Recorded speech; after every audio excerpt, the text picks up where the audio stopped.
some major things. I mean, it's just amazing how 24 hours and all of a sudden we have this injury. So I wanted to start with you, Greg Rice, this Aaron Rodgers injury. Give me your thoughts on the effects. It looks like the Packers are out of a first-round pick, so we can just get that out the way right now. In terms of it actually affecting the Jets, look, they were a team that was primed for a Super Bowl run. You know, that was such a great game last night, and it's not a knock on Zach Wilson. You kind of want to pull for the kid, see him develop. That is a champion, in my opinion, a championship caliber team that is ready right now. And I'm just not sure if Zach Wilson can get them there. It looks like the coaching is very, very conservative when it comes to allowing him to throw the ball.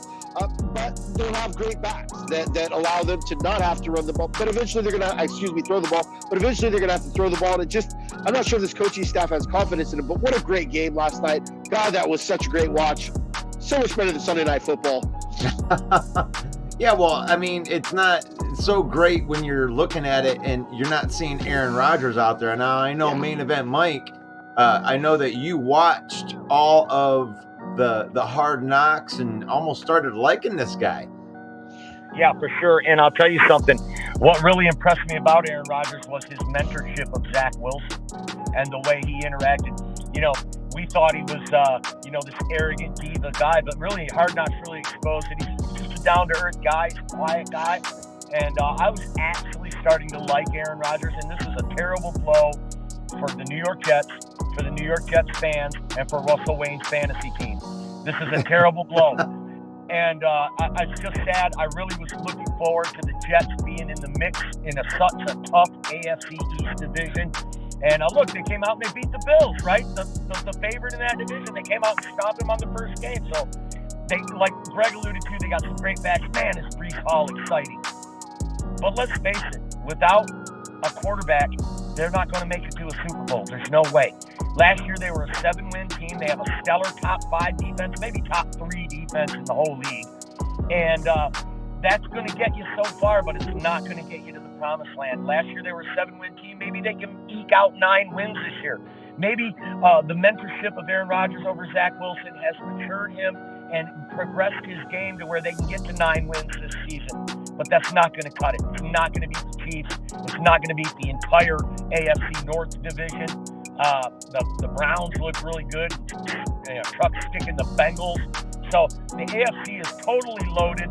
It was already an uphill battle for the Jets to make it out of the AFC. But now without Aaron Rodgers, it's almost impossible. When you look at the Jets' schedule, it's absolutely brutal. They have Philadelphia, Denver, Kansas City, all coming up in the next few weeks. So going to be real hard for the Jets. It's a sad blow. But like Greg said, hey, let's look at the silver lining. Packers only get a second-round pick for the trade now. And when you put that in perspective, you traded one of the greatest quarterbacks we've ever seen. When it comes to accuracy, I think he's the greatest quarterback that's ever played. Even better than Tom Brady when it comes to putting the ball in a small window. Nobody better than Aaron Rodgers. And you traded him away and got a second-round pick for him.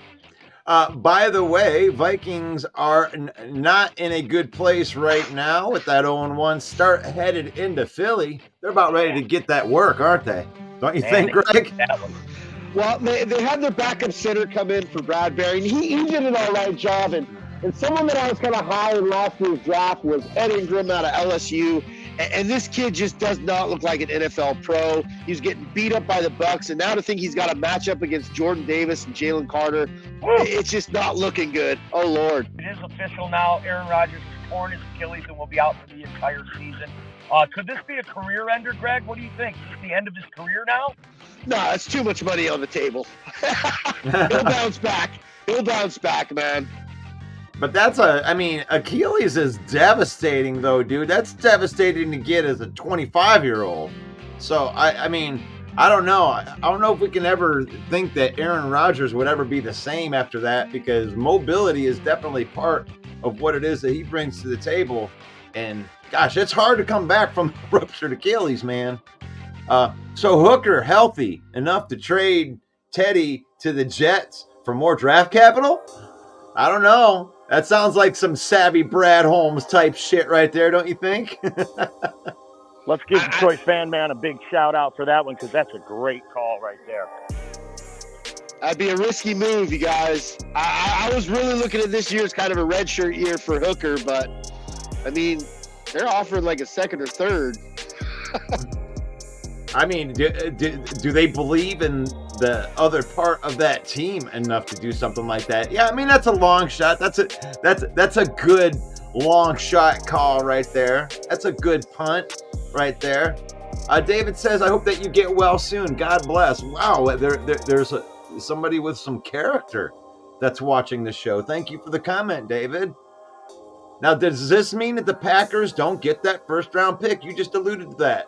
That's true, correct? Yeah, they're absolutely not getting a first round pick. Part of the trade stipulation was that he'd play, I think it was between 60 or 70% of the snaps, and it's just not happening at this point, Russ.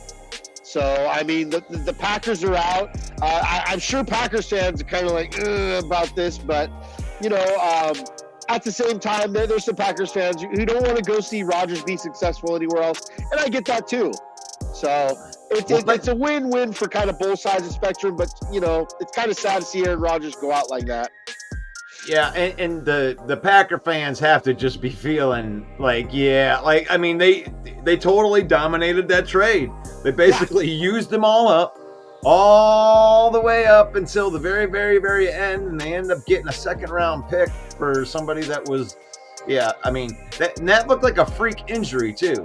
It didn't look like he got hit or like it was some kind of crazy thing where a guy landed on him, it just popped. He just, a regular thing, just ruptured it, you know? Scott chimes in. Thanks for the comment, Rob. And Scott chimes in right here and said, there goes my hero. There goes my hero. Watch him as he goes. Yes, Jason says, we did well pulling the trigger on that trade. Yes, they did. You did it a year late, but you did pull the trigger and get some value for him. But boy, I bet you wish that you would have had those 3 first-round picks from like Seattle does right now. But if they would have traded him over there, that might actually worked out better for both teams. Working it that way, because now that you know that Jordan Love isn't awful, I mean.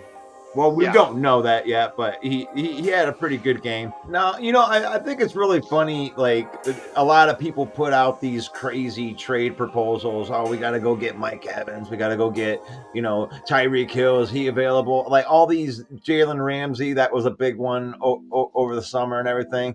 And Brad Holmes, it just really hasn't been in his MO to go get people that are outside of the organization to come in and try to patch holes.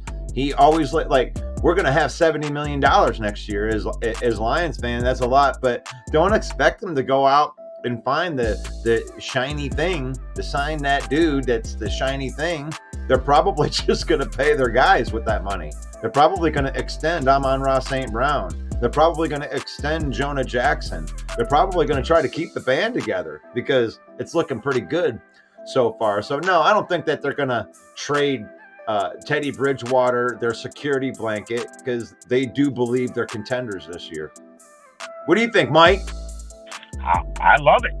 I love it. Trade Teddy Bridgewater for some draft capital. What he cost us, $2.5 million and a bag of chips. Hell yeah. You know what? I might even be on board with trading Hendon Hooker for a first-round pick. It's like flipping cars, flipping houses. You know, you buy low and you sell high. Brad Holmes is a master. So why not? We don't know what Hendon Hooker is. Sure, maybe he is the next Tom Brady, but right now we got Jared Goff. We're making a run right now. And if you could flip, I know they're not going to trade Hendon Hooker. But if they did, it wouldn't bother me that bad because I know Brad's going to get a good return on it. If you can get a third-round pick for a first-round pick, I mean, you get a first-round pick for a third-round pick, you're winning. Yeah. This take is brought to you by Bill's Used Cars. Oh my gosh. Okay. All right. Flip it. You know, you go out there. That was bringing out the inner used car salesman in you, man. Like, oh yeah, we can we can buy that thing for $10,000, and I swear to God, we could sell a thing for 17 when we get done with it. Okay, I'm telling you, $7,000 profit. We're on it. We're on to something. Oh, okay. So Detroit Fan Man says that grill is still in the trunk. Make it look like we're running like a poor man's food truck. What's he serving? Ribs? I'm selling bear steaks. Nice. Oh my gosh, man, this is a fun day today. Bear Down Mike. Yes, I love seeing Bear fans in here. Thank you. Bear Down Mike is one of the best Bear fans that's out there. He's repping his team no matter what. Definitely frustrated, but he said, I got my rant out with the Bears onto the Buccaneers. That's a great way to look at it. Can I piggyback on that? I agree. Bear Down Mike's one of the best Bear fans. It's got to be tough being a Bear fan. I know it's tough being a Lions fan over the last 30 years.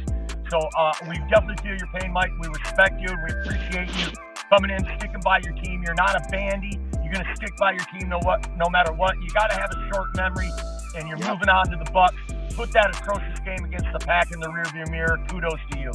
And you know what happens no matter what? Even if your team's garbage, and this is something that we've learned as Lions fans, you just, you take the tailgate of the truck down, you put the little barbecue grill up there, and you grill up some of them Melody Grill burgers like we did the other day. You just have some food, you just be around some family, and have a good one. Jason says that the second is still good, and there's no more paying because of that crazy contract. That's true.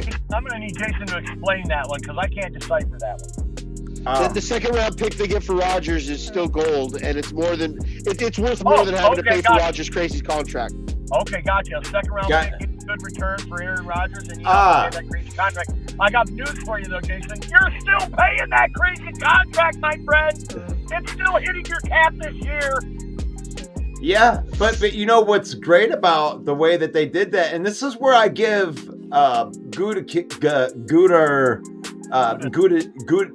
Cheese, the Green Bay's GM. This is where I give him a lot of credit with how he did that.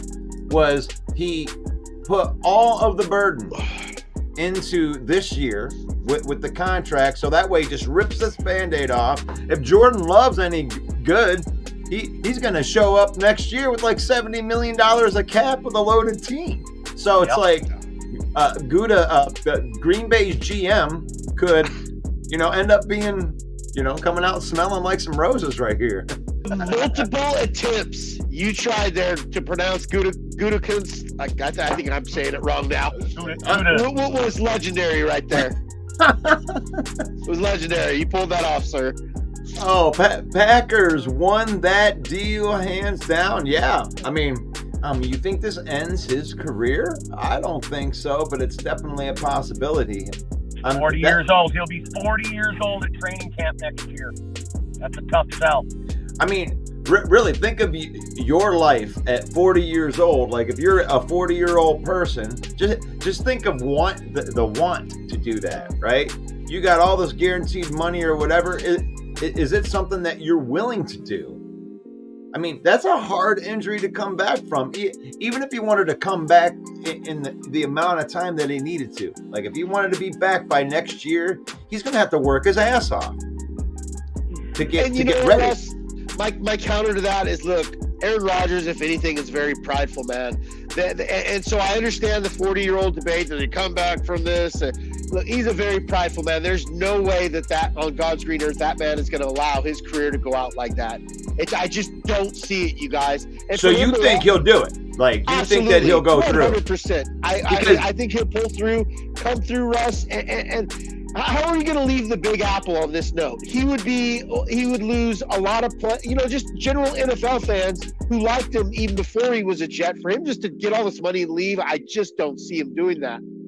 Okay, I mean the pride comes before the fall, and sure. I mean that's cool if he thinks that he can do it, and maybe he can do it. I want to know that because that actually hit my heartstring right there. I want to know that in the comments. What do you think? Do you think that Aaron Rodgers can come back from this, or do you think that he will even try to come back from this? And do you think that he can? I guess that would be the best way to put that. But put that in the comments. I want to know what you think.